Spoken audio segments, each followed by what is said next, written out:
Welcome back. It's now time for your midday sports report.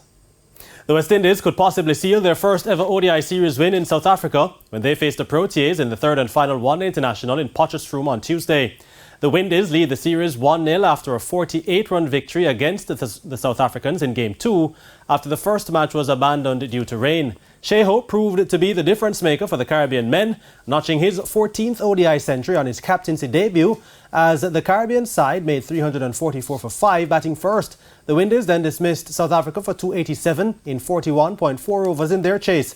And interim head coach Andre Coley says the team is ready for the final 50 of a game. And we're happy with our preparation.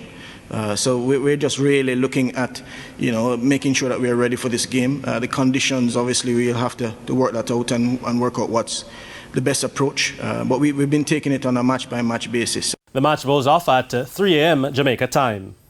New Zealand wrapped up a comfortable 2-0 series win after recording an innings and a 28-run victory over visitors Sri Lanka in their second test in Wellington. After being asked to follow on, Sri Lanka resumed day 4 at 113 for 2 with Kusal Mendis 50 and Angelo Matthews on 1.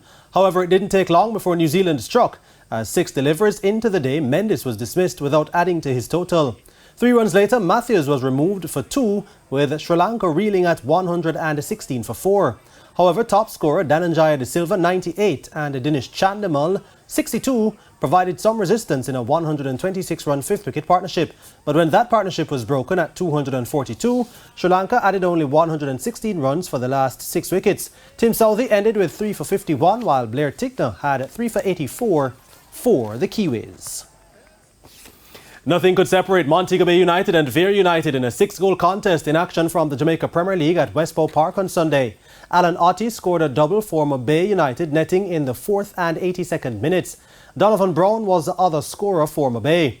Dunstan Cohen in the 44th, Romario Brown in the 68th, and Javier Brown in added time scored for Vere United.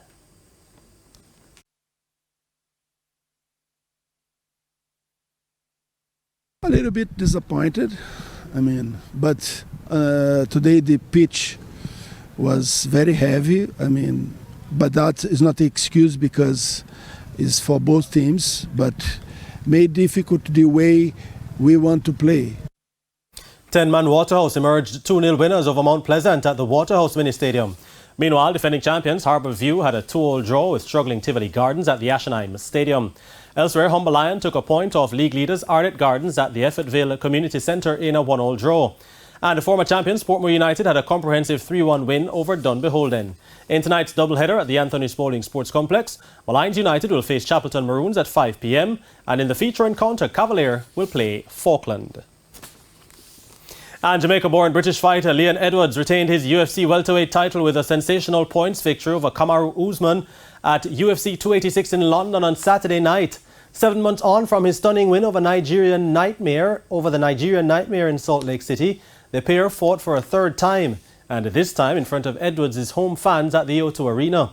Speaking in a post-fight press conference with the BBC, Edwards says it was a difficult journey. I took the hardest road to get here, and I feel like you all know that I took the longest road to get here, and so to be able to now finally earned my respect the hard way, no one gave me nothing, it's even more satisfying.